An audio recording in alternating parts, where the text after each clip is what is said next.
এই কয়দিন কি গরম, গরমতে ঘাসগুলো কোহরা লাগছিল।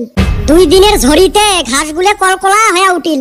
কলকলা হইবে নহয় তা ঘাসের টুটি শুকিয়ে গেছে, ঝড়ির পানি পায়া হে বলকি উঠিল। দিন দুনিয়াত যে কি হইছে, রোদ দিবে ধরলে হেরে পাইকারি হারত ঠেকে দে, আর ঝড়ি পড়বে ধরলে তো থামা কোথায় নাই। এই যে কয়দিন থেকে আরম্ভ হইছে, আছে দিন রাত 24 ঘন্টা। আমি একটা চিন্তা কইরা হারা হারতাছি না, এই উপরা থেকে এত যে বৃষ্টি পড়তাছে, এই পানিগুলো উপরে নিলকেরা। কি জানিস না বড় বড় মোটর ফিটিং করা আছে, সাগরত থাই টানি নেয় পানি। দূর হালি, তোর কথা বিশ্বাস করমু না। এ বাজে কথা থাউক তো।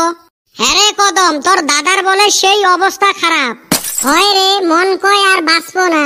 যাওয়া কালকা বাপ চাচা বেগ কেড়ে ডাক দিছিল, ডাক দিয়া সয় সম্পত্তি ভাগ কইরা দিল। বা তা তোমার ভাগত কি পড়িল? দিল আর অল্প স্বল্প। বড় চাচারে দিল পূবের গাঁয়ের 5টা বাড়ি, মাজু চাচারে দিল ধুবের ঘাটের 7টা বাড়ি, ছোট চাচারে দিল জলেশ্বরের 6টা বাড়ি। তোমাক ফির কি দিল? আঙ্গরে গৌরনগরের 7টা বাড়ি দিছে। বা তোমার না গুটি লাল। বা তোর দাদার ফির এত সয় সম্পত্তি আছিল, প্রতি গাঁয়ে গাঁয়ে এত বাড়ি। এই কয়টা আর কি দেখছাস, আরো হইলো নি। গরুও কম আর কুলা হারে না। এ তার ছিরে বেটা সওয়া কইল কি আর তুই কইস কি? তোর কথা তো আমার মাথা ঢুকতে লাগছে না। এলাই কলু ঘর বাড়ি ভাগ করি দোয়া কথা, এলাই কেনা ফির গরুর কথা কইস। দূর হালি, আমার দাদা গরুর দুধের ব্যবসা করছিল, প্রতি গাঁয়ে গাঁয়ে 5-6 বাড়িতে বায়না দিছিল। অন্যায় বাপ চাচা করে দায়িত্ব গুনা ভাগাইয়া দিল। সুসেটা আমরা আরো ভাবছিলেন তোর দাদা কত বড়বান জমিদার, প্রতি গাঁয়ে গাঁয়ে ঘর বাড়ি আছে ওলে তোমাক ভাগে দিছে। ধুর হালি, ধান ভাজার খোলা নাইকা এত সম্পত্তি পাবো কোনে? তোর দাদার ফির গরু কতগুলো আছে? গরু তো আছিল 3-4টা। আরে কদম, 3-4টে গরু এত গ্রামত দুধ দিছেন? আমার দাদা আবার নিজের গরু থাইকা মানুষের গরুরে যত্ন বেশি করছিল। যত্ন করছিল মানে? মানে এই যে খাওয়ান দাওয়ান দিছিল।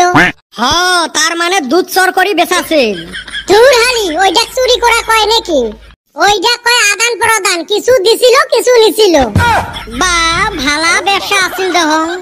এই গরু নিয়ে আমি একদিন কম সমস্যায় পড়ছিলাম। কে কি হছিল ফির? গরুর হইল বেমার, নিয়ে গেলাম হসপিটালে। যায়া দেখি অনেক আজব ঘটনা। কিসের ফির আজব ঘটনা? পশুর ডাক্তারখানায় পশুর নাম লেহা বাদ দিয়া যে মালিকের নাম লেহে, ওইটা তো আমার জানা ছিল না। ঘটনা কি হইছে ওইটা কো। ডাক্তারখানায় নিয়ে গেলাম, রোগীর নাম লেহলো কদম আলী। ভালে তো লাগছে, তোর আর গরুর মাঝে পার্থক্য কি? দূর হালি, হুন আগে।